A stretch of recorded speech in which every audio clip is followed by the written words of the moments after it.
예수님께서 죽음에서 부활하신 이후에 이 땅에 지상에 계셨던 기간이 40일입니다. 그 40일 동안에 제자들을 다시 가르치시면서 그들을 하나님의 나라를 증거하는 복음의 일꾼으로 새롭게 준비시켜 주셨습니다. 그 내용에 대해서 우리가 지난주에 살펴봤었습니다. 제자들이 가지고 있었던 또 믿지 못했던 그런 부분들을 다시 교정해 주시고 믿게끔 그 부활의 실체가 어떠함을 나타내 보여주시고 하나님 나라를 가르쳐 주셨다라고 했습니다. 자, 그 하나님 나라를 가르쳐 주신 것은 그 가르쳐 주시는 것으로 끝나는 게 아니라 그들이 해야 될 일이 뭘까요? 그 하나님 나라를 증거하는 일을 이제 그들이 해야 되거든요. 그래서 예수님께서 그런 그들에게 당부하신 말씀과 약속의 말씀을 하셨는데 그것이 오늘 우리가 있는 본문 말씀이에요. 자, 1장 4절 같이 읽어보시겠습니다. 사도와 함께 모이사 그들에게 분부하여 이르시되 예루살렘을 떠나지 말고 내게서 들은 바 아버지께서 약속하신 것을 기다리라. 자, 아버지께서 약속하신 게 뭡니까? 성령을 보내주시겠다는 건데 성경은 약속이라고 하죠. 구약, 신약이라고 합니다. 그래서 오실 메시아에 대해서 기록하고 있는 것이 구약이고 오신 메시아에 대해서 기록한 것이 신약이에요. 그래서 에덴 동산에서 창세기 3장 15절에 보면은 우리의 인류 시조였던 아담이 범죄하고 타락했을 때 하나님께서 여자의 후손 언약을 주시죠. 그 여자의 후손 언약은 곧 이 죄 가운데 빠져 있는 인간을 죄인들을 구원하시는 구원자를 얘기하는 거예요. 그 여자의 후손 언약을 주셨는데 이 성경은 주님의 오심을 두 번에 걸쳐서 설명을 해요. 첫 번째는 영적 회복을 위해서 하나님의 자녀된 자들, 영적 회복을 위해서 오시는 것이고 두 번째는 역사의 회복입니다. 그래서 영적 회복이 뭐냐? 바로 거듭나게 하셔서 하나님의 백성으로 살아가도록 하시는 거예요. 그것을 초림이라고 합니다. 그러니까 두 번째 역사적 회복은 뭡니까? 이제 하나님의 백성들이 이 땅을 살아가면서 이제 예수 그리스도의 십자가의 대속의 죽으심으로 인해서 그들이 구원받은 하나님의 백성으로 살아가면서 이제 이 땅에 하나님 나라를 증거하다가 결국 때가 되면 주님께서 다시 오실 것. 이제 역사의 회복인데 이것이 재림이라고 합니다.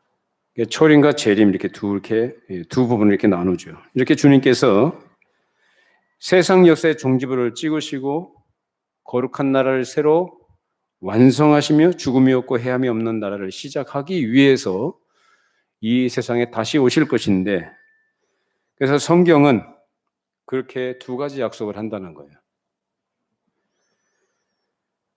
이제 사도행전에서는 승천하신 이후에 다시 오신다는 약속을 주셨는데 그렇게 주님이 다시 오시기 전까지 그 사이에 오신 분이 바로 성령님이시고 성령께서 강림하셔서 모든 신자의 마음속에 임재하신 사건이 여기 약속됐는데 그것이 오순절 성령 강림 사건으로 실현됐습니다.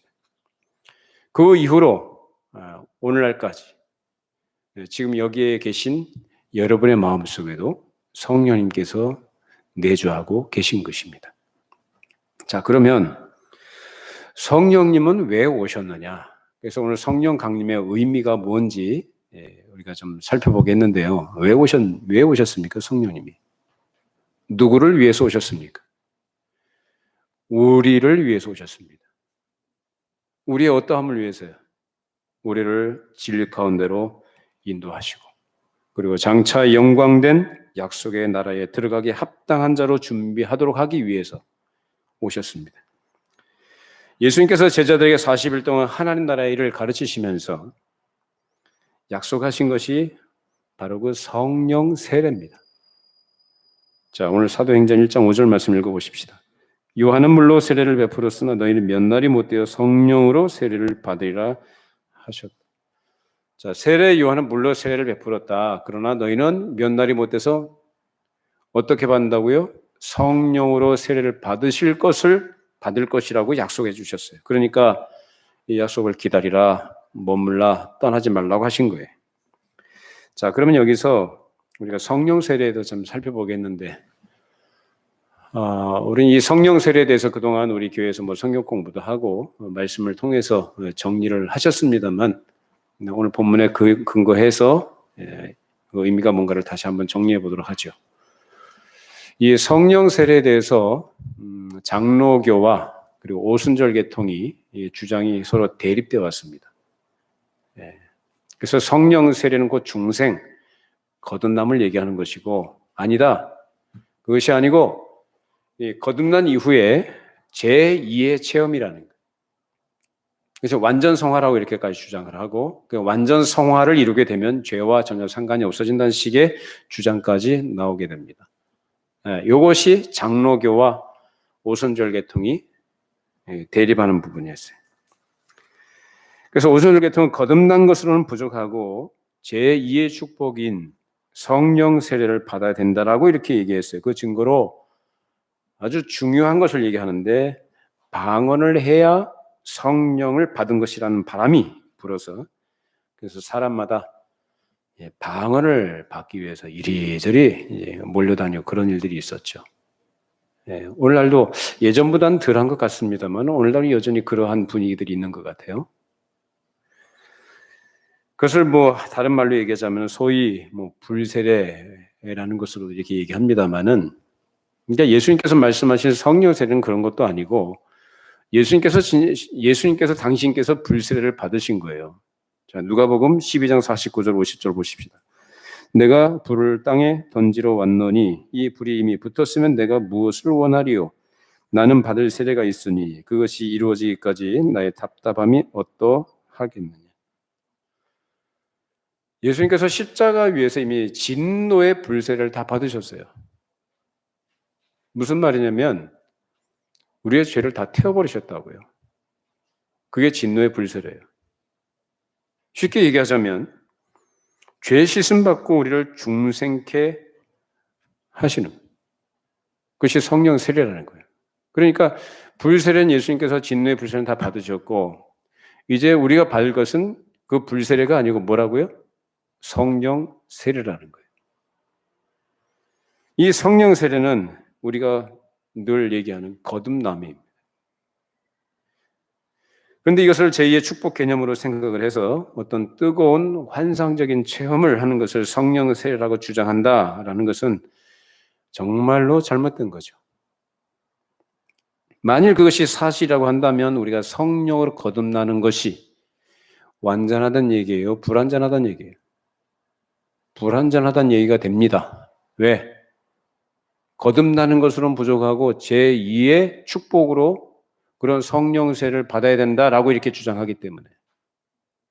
더 나아가서 그들이 주장하는 것은 완전 성화를 얘기해요. 그러니까 완전 성화는 이제 죄하고 관계가 없어진다. 그러면 자, 그렇게 얘기하는 뜨거운 경험과 체험을 제2의 축복 또는 성령 세례라고 얘기한다면 그 축복을 받은 사람들이 굉장히 많죠. 그렇죠? 많아요. 그러면 그 사람들은 죄하고 관계가 없어요? 죄 안 지어요?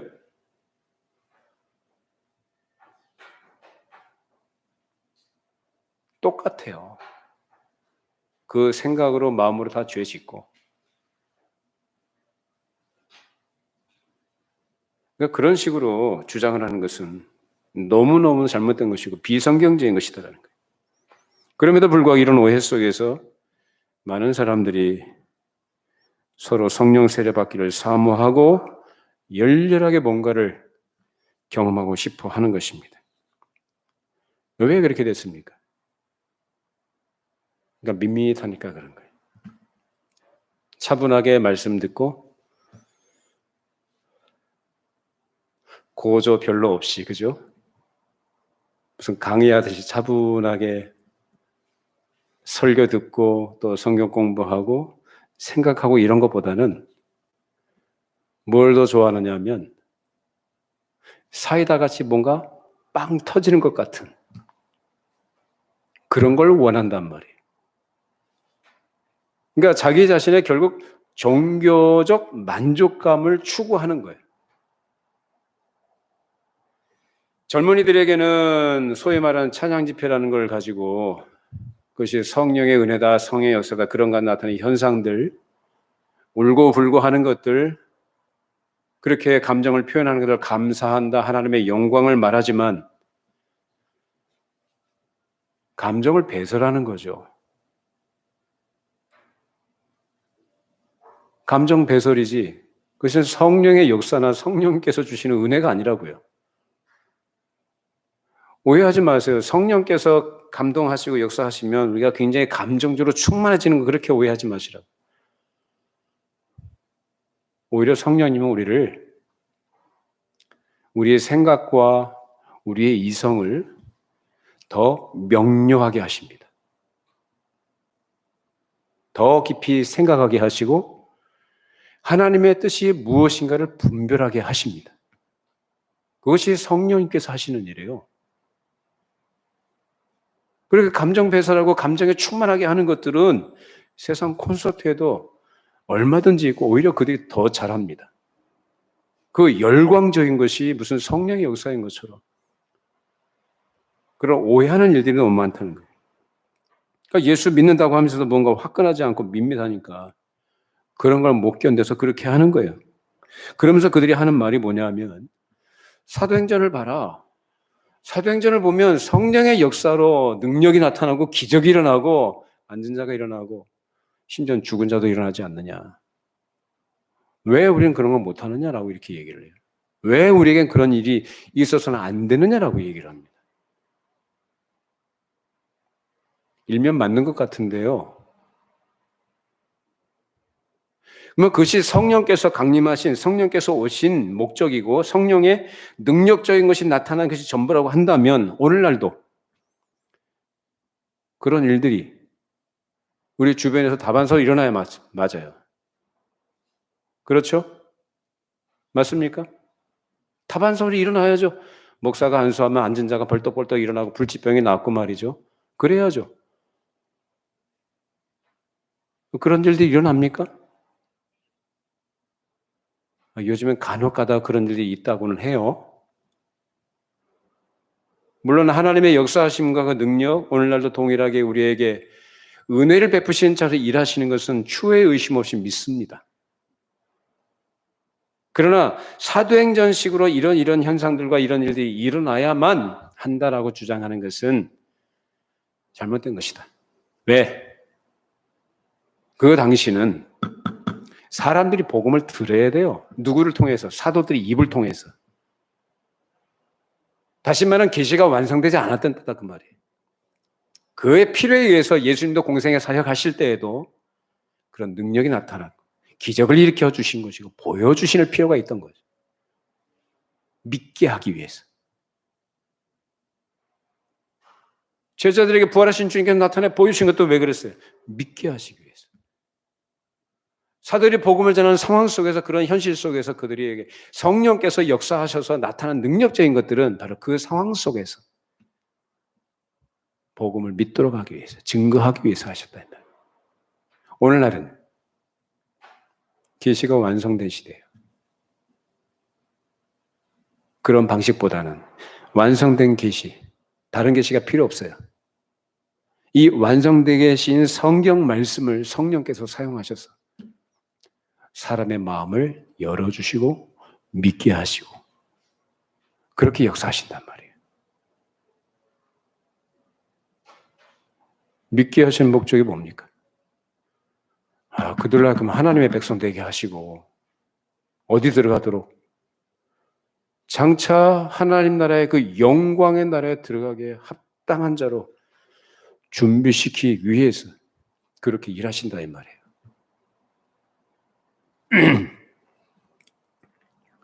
그래서 이런 것들을 오해하니까 사람들이 인위적으로 성령의 일을 만들어내려고 이렇게 여러 가지 일들을 해요. 소위 말하는 성령 운동이라는 건 성령 운동이요. 아니 사람이 이렇게 운동한다고 성령께서 역사하시고 사람이 운동한다고 성령께서 그렇게 자기 자신을 나타내신가요? 성령님은 삼위 하나님, 하나님의 영이셔요. 사람이 이렇게 조작하거나 만들어낼 수 있는 운동한다고 그렇게 역사하시고 자기를 나타내신 그런 일들을 하신 분이 아니다 그 말이에요. 성령께서 오시는 것으로 사도들과 성령을 받은 사람들이 능력을 행한 내용만으로 사도행전에 기록된 게 아니다라는 거예요. 오히려 성령께서 임하신 이후에 사도들이 그의 현실 속에 경험했던 현실, 그들이 당면한 문제들은 어떤 것이었냐? 핍박을 받는 거예요. 매맞는 거예요. 쫓겨나는 거예요. 사람들에게 무시당하고 멸시당하는 일들이에요. 그 전까지는 그래도 그들은 그렇게까지 대접을 안 받았어요. 근데 성령 받고 나서 그런 대접을 받았어요. 아시겠어요? 성령 받고 나니까 뭐가 바뀌었다고 그랬어요? 가치관이 바뀌어요. 역사관이 바뀌어요. 인생관이 바뀌었어요. 삶의 방향이 바뀌어요. 그러니까 세상이 가만둬요? 복음을 전하는데, 하나님 나라를 얘기하는데, 예수 그리스도의 주되심을 얘기하고 예수 그리스도를 말하면 죄사함과 하나님 나라 백성됨에 대해서 얘기하는데 가만둬요? 가만 안 놔두죠.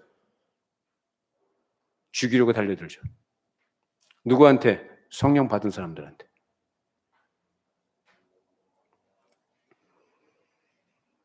성령의 능력으로 계속해서 기적과 능력이 나타나야 하는 것이라고 한다면 사도들이 그렇게 고생하고 가난하고 고난당하고 죽을 일이 없어야 되는 게 맞습니다.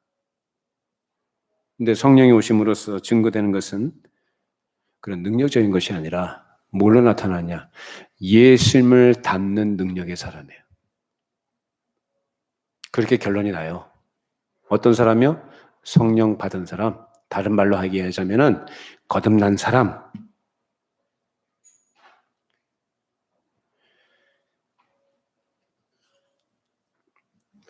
예수님을 닮는 사람의 능력이라는 것은 예수님처럼 죽는 걸로 결론이 나는 거예요. 예수님이 그렇게 살다 가셨잖아요. 우리 예수 믿는 사람들 그 예수님을 따라가는 사람들이에요. 그 예수님 뭐라고 하셨어요? 나 따라오려거든. 어떻게 하라고요? 자기 부인하고 자기 십자가를 지려. 누가 못합니까 이거는? 세상 사람도 못해. 거듭나지 못한 사람 도저히 못해요. 누구만 하냐? 거듭난 사람만이 해요. 그러니까 자기 부인과 자기 십자가를 지는 것은 결국 다른 얘기하자면은 죽는 거예요. 자기의, 자기 자존심, 자기 욕심, 인간적이고 육적인 세상적인 가치관들 그런 것들 다 내려놓고. 근데 안 죽잖아요. 예수 믿는다고 하면서도 사람들이 죽을 생각을 안 해. 여전히 살아가지고. 그 사람들이 붙들고 있는 껍데기예요, 껍데기. 실체가 아니라 허상, 허망한 것들을 붙들고 살아간단 말이에요. 그래서 여러분 오늘 말씀이 저에 대해서 하나님께 주신 말씀이지만 여러분 모두에게 주시는 말씀으로 받으시기 바랍니다. 중요한 관건은 그거예요.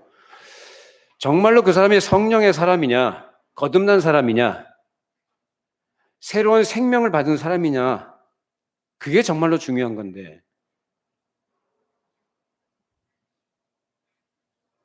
뭐 교회 직분 여하 얘기하지 맙시다. 하나님 말 다 똑같으니까. 중요한 관건은 뭐냐? 직분이 중요한 게 아니고 뭐가? 그 사람이 정말로 거듭난 사람이냐가 중요한 거예요. 도대체 구원받은 사람이 얼마나 될 것 같습니까? 저는 수치로 따지는 것은 별로 좋아하지 않고 그렇게 함부로 얘기하는 거 아니라는 걸 알아요. 근데 사실인 것 같아요.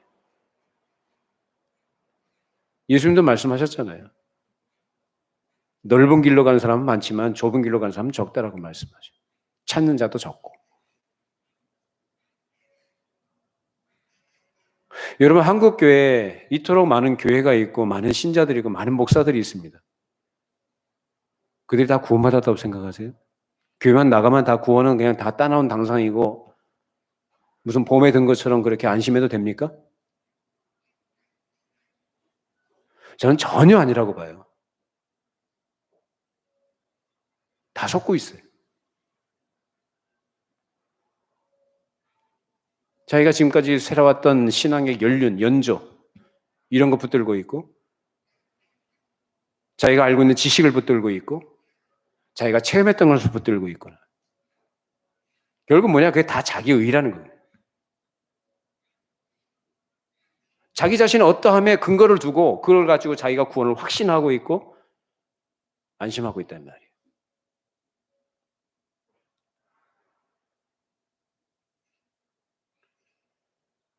정말로 성령께서 오셔서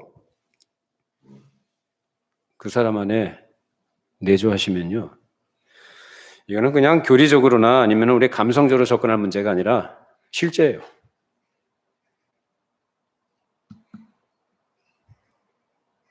여러분 심각하게 받으셔야 돼요. 왜? 이건 내 영원의 문제, 내 영혼의 생명에 관한 문제. 단순히 어떤 교회를 출석을 하고 뭐 어떤 목사 밑에서 배웠다 이런 게 중요한 게 아니라 내 영원에 관한 문제고 내 영혼의 생명의 문제. 굉장히 심각한 문제고 진지하게 생각해야 되는 부분이고요. 절대로 여러분 양보하지 말아야 할 문제고 놓치지 말아야 돼요.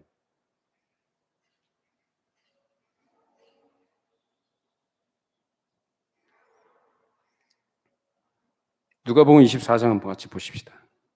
성경이 뭘 말하는지. 누가복음 24장 44절 49절 읽어보십시다.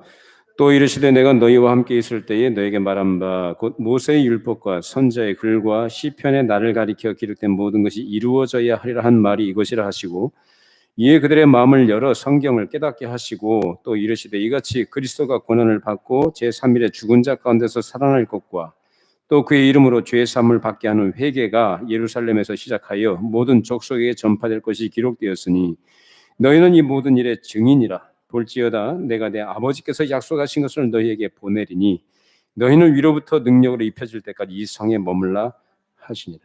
그래서 제자들에게 약속하신 내용이에요. 구약의 모세 율법과 선지자의 글과 시편에 기록된 그 예수님 자신이 바로 그 시편에 기록된 구약에 기록된 자기 자신임을 가르쳐 주셨다는 거예요. 그리고 그 말씀대로 예수님께서 이 땅에 오셨고 그것을 다 이루셨다는 거예요. 그리고 이것이 끝이 아니라 새로운 시작이다.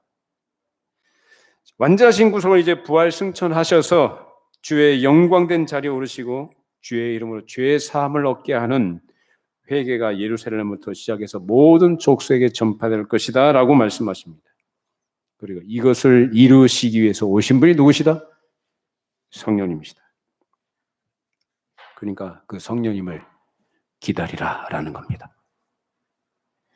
그리고 그 약속하신 것을 지금도 주님께서 신실하게 이루심으로 그 이래로 2000년이 지난 오늘까지도 우리도 주 예수의 이름을 힘입어서 죄 사함을 얻게 하는 회개로 하나님 앞에 나오게 된 것입니다. 이것이 바로 복음이에요. 이 복음이 말씀하신 대로 예루살렘과 유대와 사마리아 땅끝까지 이르게 된 것입니다. 이 일을 이루시기 위해서 주님께서 승천하시고 성령을 보내신 것입니다. 그러니까 이것을 분명히 하셔야 되는 거예요. 누가 뭐 성령의 능력을 뭐 행했다더라. 누가 뭐 불치병을 고쳤다더라. 누가 기적을 행했다더라. 누가 무슨 체험을 했다. 이런 게 초점이 아니라고요. 우리의 관심사, 성경의 사도행전의 관심사는 거기 있지 않다고요. 하나님 나라와 그 영광을 드러내고 그 택하신 백성들로 하여금 그 나라에 들어가도록 하시기 위해서 성령께서 오셨다는 거예요. 기적이나 능력 그런 것들은 부수적인 거예요. 부차적인 것들이에요. 중요한 거 아니에요.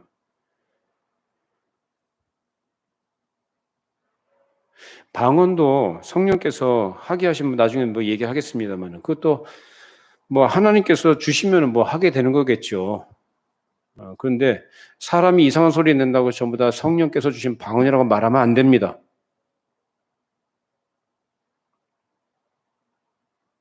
그리고 그것을 절대시하고 그것을 중요시하면서 그걸 강조하는 것도 역시 잘못된 거예요.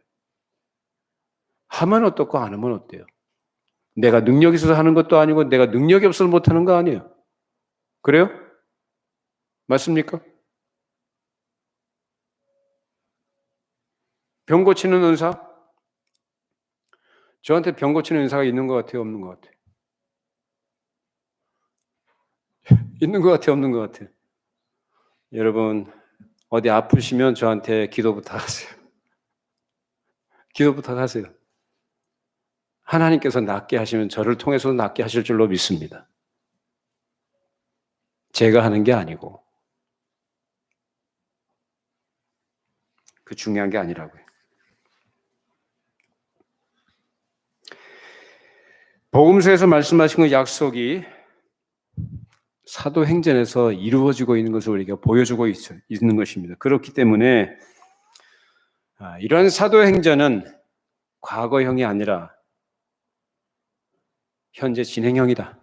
지금도. 믿으십니까? 어떤 의미에서? 성령께서 오신 목적에 충실하게 일하고 계시잖아요. 누구 가운데서요? 교회 안에서, 우리를 통해서, 우리 안에서. 그리고 이 복음이 땅끝까지 증거되게 되면 이제 성령께서 일하시고 역사하시는 그런 은혜 안에서 복음이 땅끝까지 증거되게 되면 주님께서 다시 재림하실 거예요. 어떤 분이 그 얘기 하시더라고요. 이 팬데믹이라는 것이 그 전조가 아니냐. 그렇죠. 지금까지 어떤 전염병이라는 것이 국지적으로는 일어났는데 이렇게 전 세계적으로 유행한 적은 처음이에요. 제가 알기론 그래요. 물론 상황이 많이 바뀌었죠. 뭐 교통도 발달하고 비행기로 이동을 하니까 전파 속도가 그 양상이 달라진 것은 사실이지만은 근데 분명히 말씀하셨잖아요. 전 세계적으로 지진이라든지 기근이든지 전염병이라는 것이 창궐하게 되면 그것은 뭐라고 그랬어요? 재난의 시작. 이게 끝이 아니라 이제 시작이에요. 시작이라고요. 그래서 전문가들은 그렇게 얘기하더라고요. 코로나가 이게 끝이 아니고 이제 시작이다. 완전히 다른 시대를 삽니다. 우리가 이제. 상상도 못했던 그냥 말로만 듣던 그런 시대를 지금 우리가 살고 있어요. 여태까지 독감이나 어떤 전염병까지 유행한다고 해서 교회까지 와가지고 이렇게 마스크 쓰고 예배한 적이 있어요? 없어요. 정말 초유의 일이에요. 근데 시작이래요. 내가 올 때에 믿음을 보겠느냐. 알곡과 가라지가 갈라집니다. 알곡과 가라지가 드러나요. 이럴 때 여러분 믿음 잘 지키시기 바랍니다. 왜? 여러분들이 정말로 거듭나신 분들이라고 한다. 다른 거 관심 두지 마시고요. 하나님 나라에만 관심 두시기 바랍니다. 다른 데 초점 두지 마시고 오직 복음에만 초점 두시기 바랍니다. 나머지 것들은 그것을 흐리게 하고 방해하는 것들이에요. 여러분의 분별력을 가지셔야 돼요. 저도 그래요. 복음을 위해서라면, 그리스도의 복음을 위해서라면, 그리고 하나님의 영광을 위해서라면 저는요. 제가 아무리 귀하게 여기고 중요하게 여기는 것이 할지라 다 양보할 용의가 있어요. 다 접어두고 양보할 용의가 있어요. 그건 중요한 거 아니에요. 세상에선 중요하게 여기겠지만 적어도 교회에선 그건 중요한 게 아니에요. 저는 여러분들 그렇게 됐으면 좋겠어요. 복음에 초점을 두시고 하나님의 영광에 중심을 두시기 바랍니다. 무슨 말인지 아시겠습니까? 다른 건 중요한 게 아니라 진짜 그런 건 중요한 거 아니에요. 사도 바울도 그렇게 고백하잖아요. 약한 자를 얻기 위해서 내가 약하게 되고 이리저리 사람에 따라서 자기도 그렇게 그 사람을 얻기 위해서 그 사람 자체가 목적이 아니라 복음을 위해서라면 얼마든 제가 양보하겠다 그것. 우리가 그래야 된다는 거예요. 어떤 사람이냐? 복음의 본질을 아는 사람이에요.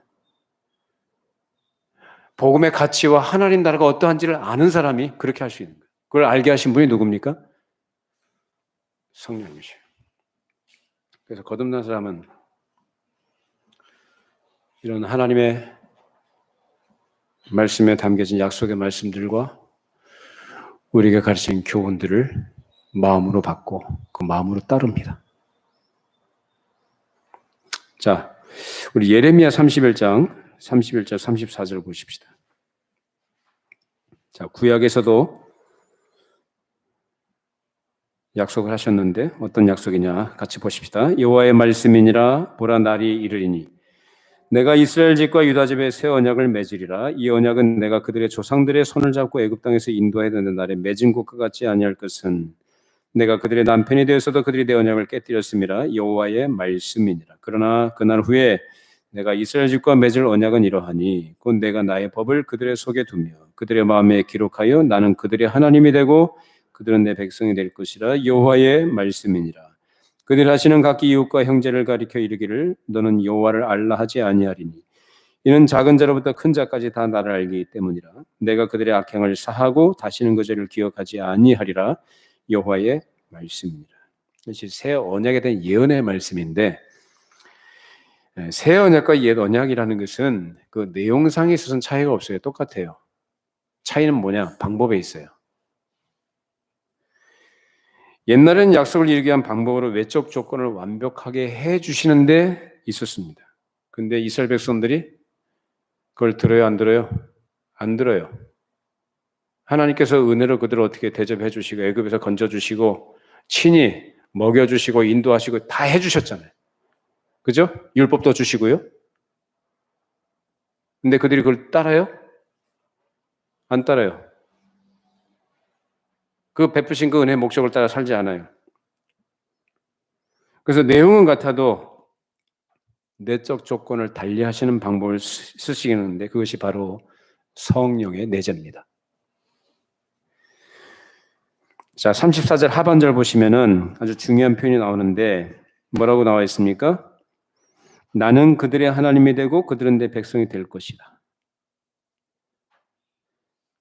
이것이 언약의 중심인데 이 언약을 이루시기 위해서 하나님께서 이스라엘 백성을 애굽에서 구원해 내신 겁니다.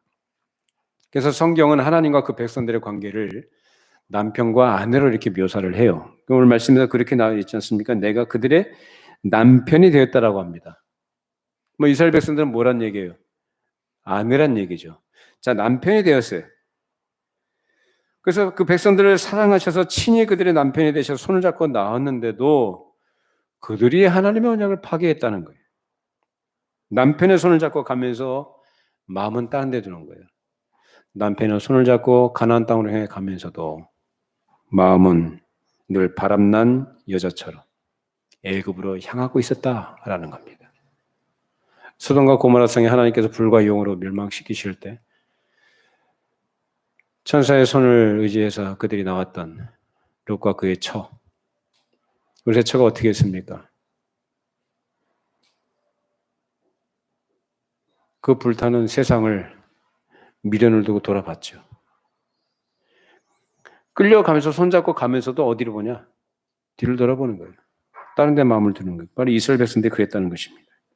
그래서 이 새 언약의 말씀을 하시는데 자, 그러면 처음부터 이러한 방식으로 하실 것이지 왜 옛 언약이라는 것을 하셨고 그 이후에 새 언약으로 이렇게 하시느냐라는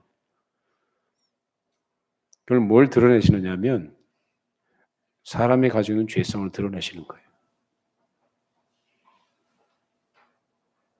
부패성, 죄성. 하나님의 손에 잡혀가면서도 마음은 다른 곳으로 향하는 그런 인간들의 모습 그래서 보여주고 있는 겁니다. 하나님의 손에 잡혀서 애굽에서 건져내서 가나안 땅으로 가고 있으면 자꾸 마음은 딴 데 가는 거예요. 오늘날 어떻습니까? 예수 믿는 사람들 가운데 이러한 모습으로 살아가는 사람들이 참 많습니다. 겉으로는 하나님의 백성으로 그래서 하나님의 손에 잡혀가는 것 같은데 그 속마음은 세상으로 향해 달려가는 그런 모습도 있다는 거예요. 그렇기 때문에 새 언약이 필요한 것인데 새 언약은 어떤 거냐? 33절 말씀 보시면은 그러나 그날 후에 내가 이스라엘 집과 맺을 언약은 이러하니 곧 내가 나의 법을 그들의 속에 두며 그들의 마음에 기록하여 나의 법을 그들의 속에 그들의 마음에 기록하겠다. 무슨 말씀인가요? 성령으로 내주하시겠다 라는 말씀입니다. 그래서 성령께서 오셔서 우리를 진리 가운데로 인도하시고 우리를 위하여 대신 강구하십니다. 구원받았음에도 불구하고 여전히 남아있는 죄성과 부패성 그리고 우리의 연약함을 돕기 위해서 오셨습니다. 그리고 우리가 본성적으로 구하고 원하는 바가 늘 세상적이고 인간적인 것들을 구하기 때문에 성령께서 우리의 기도를 바른 길로 이끌어 가십니다. 그렇게 하셔서 하나님의 뜻을 이루어내시는데 그런 성령의 일하심을 우리가 한 일로 간주해 주신다는 거예요. 그러니까 성령께서 우리 안에 역사하시고 우리를 그렇게 도우시고 그렇게 간섭하셔서 그렇게 우리가 하도록 그렇게 하시는데 그것을 누가 한다? 성령께서 하신 게 아니라 우리가 한 일로 간주해 주신다. 이것이 얼마나 놀라운 약속의 말씀일까요? 우리는 각자 제 길로 갔지만 주님께서 우리의 죄악을 친히 담당해 주셨고 예수 그리스도의 피로 이루어지는 언약 안에서 영원한 언약 안에서 우리를 인정해 주신다는 겁니다. 그렇기 때문에 이제 새 언약 안에서는 우리 안에 성령께서 내주하시는 것으로 진리 가운데 인도해 가시며 그 진리를 깨닫고 진리를 따르도록 하신다는 거예요. 이제는 그렇게 듣고 배웠어도 알지도 못했고 깨닫지도 못하고 이해하지도 못했는데 이제는 하나님의 말씀으로 들린다는 거예요. 누가 역사하시는 거냐? 성령께서 역사하시는 거예요. 저도 어려서부터 교회 다녔고요. 소위 말하는 모태신앙으로 교회 안에서 생활했습니다만 복음을 알게 되고 복음을 깨닫게 된 것, 추호의 의심도 흔들림 없이 확신하게 된 것, 견고하게 된 것은 한참 후의 일입니다. 저는 그 성령께서 역사하신 것이라고 믿습니다. 여러분에게도 그런 은혜가 있기를 바랍니다. 복음이 뭔지 몰랐어요, 옛날에는. 들어서 알고는 있었고 지식으로는 알고 있었고 그렇게 알고 있고 종교적 체험한 것이 전부인 줄 알았어요. 아니에요. 그게 아니더라고요. 하나님이 누구신지, 하나님의 아들이신 그분이 이 땅에 왜 오셨는지, 왜 십자가에서 죽으셨는지, 왜 나를 하나님의 자녀 삼아 주셨는지, 왜 나를 죄와 사망의 그 저주에서 건져내 주셨는지 이제 알아요. 그래서 거듭난 사람은 그래서 달라질 수밖에 없는 거예요. 결국은 새로운 생명이 그 안에 심겨졌다는 얘기예요. 거듭났다는 것은. 그래서 새로운 생명이 심겨진 사람은 반드시 그 생명은 어떻게 되느냐? 자라가게끔 돼 있다. 생명이 심겨지지 않는데 자라간다? 있을 수 없어요. 왜? 생명이 없는데 어떻게 자라요? 생명이 없는데 어떻게 변화가 돼요? 도덕적 개선이 있을 수 있습니다. 그런 방식은 세상에서도 얼마든지 할 수 있는 부분들이에요. 내 사람이 달라지는 것은 그렇게 되는 게 아니에요. 도덕적, 인간적 노력으로 사람이 변화되는 게 아니고 새로운 생명이 심겨져야만 됩니다. 그게 거듭남이 중요한 거예요. 저는 우리에게 모든 성도님들이 그런 거듭남의 은혜 안에 있기를 바랍니다. 거듭나지 않으면 아니에요. 안 되는 거예요. 거듭나야 돼요. 거듭나지 않았으니까 난 지금 거듭난 사람이 아니니까 나는 아닌 애가 아니라 거듭남의 은혜가 절실하게 필요한 사람이 바로 그 사람입니다. 그래야만 돼요. 그래야만 그 사람이 사는 것이고 그래야만 하나님 나라의 복음이 무엇인지 알고 예수 그리스도의 복음이 무엇인지 알아서 그 복음의 능력을 따라서 살고 나타낼 수 있다. 아까 말씀드렸어요. 복음의 능력이 뭐예요? 우리가 얘기하는 것이 종교의 능력을 행하는 거예요? 죽는 거라니까요, 자기가? 그러니까 여러분이 안 죽으면 안 돼요. 죽어야 돼. 적어도 여러분들이 하나님의 말씀 앞에서는 그 절대 권위를 인정하고 그 권위 앞에 모든 걸 다 내려놓고 굴복할 줄 알아야 돼요. 그것이 그 안에 생명이 있다는 분명한 증거예요. 그리고 그것이 시작이에요. 그래야만 주님의 뒤를 따라가요.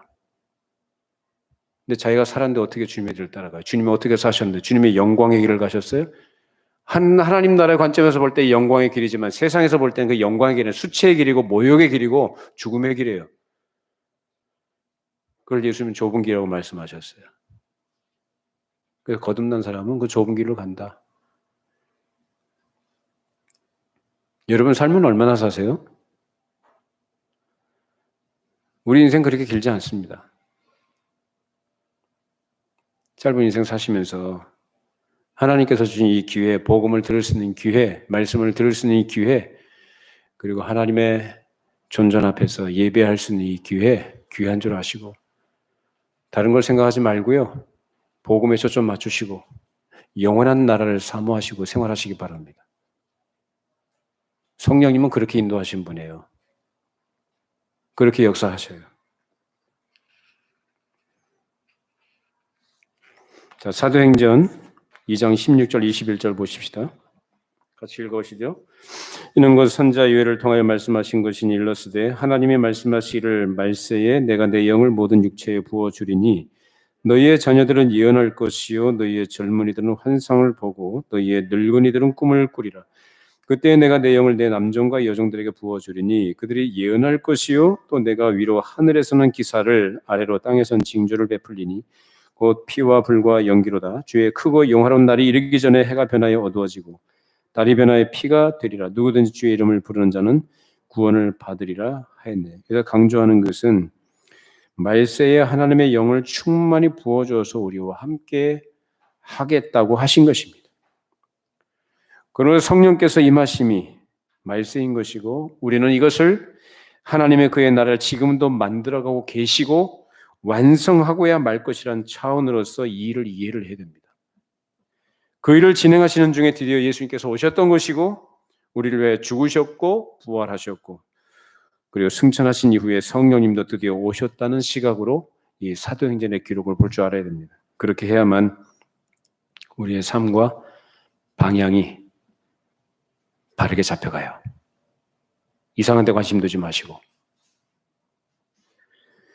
우리는 하나님께서 그의 나라를 반드시 이루시고야 말 것이며 그리고 역사 속에서 이루어졌고 이루어져가고 있다는 확고한 신앙과 그런 신앙 안에서 진지하게 그리고 엄숙하게 그리고 긴장감을 가져야 됩니다. 이 세상이 언제까지나 영원할 것처럼 세상적인 가치들이 절대적인 것처럼 생각하는 그렇게 세상에 취해 있어서는 안 된다는 거예요. 이런저런 세상살이나 눈에 보이는 일들에 우리의 마음을 뺏기지 말고 장차 우리에게 주어질 그 영광의 나라, 영원한 나라에 들어갈 것을 기대하시고 사모하시고 생활하시기를 바랍니다. 우리가 예수 믿는 과정을 보면 우리가 이제 예수를 믿게 됐는가?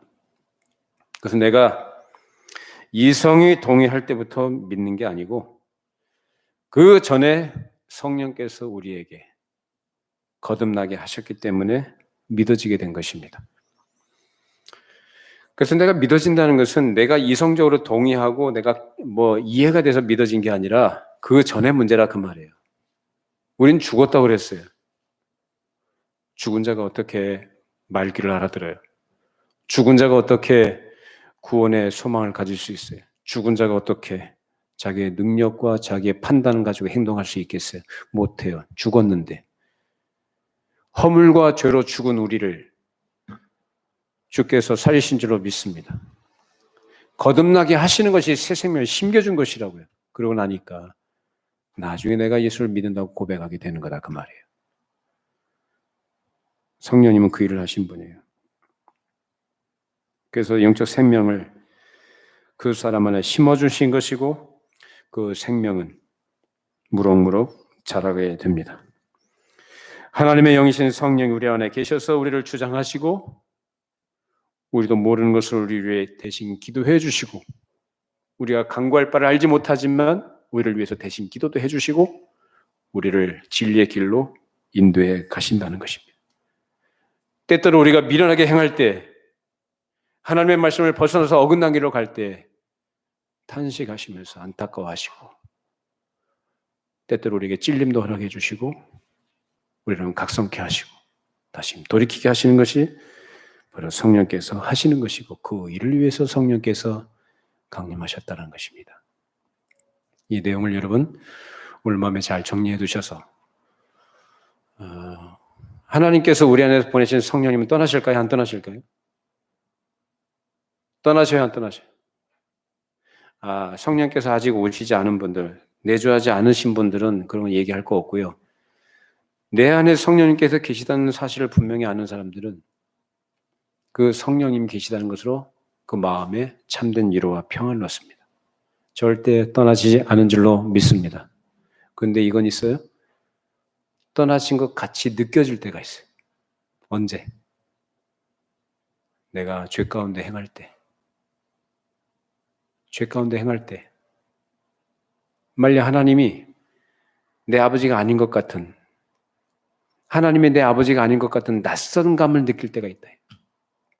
그래서 성령님이 떠나셔서가 아니라 내가 어디를 치달아가니까 하나님의 뜻이 아니라 내 뜻을 따라가고 죄 가운데 치달아갈 때 성령께서 떠나신 것처럼 느껴집니다. 그건 참 불행한 거죠. 그러나 우리 안에 계신 성령께서 내주하시는 그 성령님이 영원하시다는 것, 영원토록 떠나지 않는다는 걸 우리가 성경의 약속을 따라 믿는다면 절망할 필요 없고 좌절할 필요 없습니다. 낙심할 필요 없습니다. 하나님께서 시작하신 일 결국은 완성하실 줄로 믿습니다. 사실을 마음에 새겨두시고 그 영광의 날을 기대하고 사모하면서 비록 내 모습은 조금 연약하고 결함이 있고 허물도 많지만 나를 온전케 만들어 가시고 다듬어 가시고 계속적으로 하나님 앞에 참 신자로 세워가도록 역사하시는 성령 의지하시고 겸손하게 그 앞에 어쩌든지 말씀에 순종하시도록 애쓰시면서 그 하나님 나라를 기대하시면서 생활하시기를 바랍니다. 기도하십시다. 걸어가신 하나님 아버지, 성령께서 강림하신 의미가 무엇인지 말씀으로 함께 생각해 보았습니다. 죄와 사망의 저주 아래 있던 우리를 건져주시고 하나님의 거룩한 자녀가 되게 하시며 이 땅에 하나님 나라가 이루어지는 일에 부르시고 사용하시고 즐겁게 헌신하게 하시고 그 영광의 날을 사모하도록 하시는 그리고 그 나라에 들어가기에 합당한 자로 준비시키시는 일이 성령님의 임하심임을 저희들이 생각해 보았습니다. 주님, 저희들의 마음에 이미 임하신 성령께서 또한 영원토록 떠나지 아니하실 것을 또한 믿사오니 저희들이 이 은혜 안에서 이 믿음 안에서 이 확신과 담대함 속에서 승리의 그날을 기대하며 완성될 그 영광의 날을 기대하며 그 날에 들어가기 합당한 자로 자기 자신을 자처하고 주의 말씀에 즐거이 사랑하는 마음으로 순종하는 주의 백성들이 되게 하여 주시옵소서. 예수님의 이름으로 기도합니다.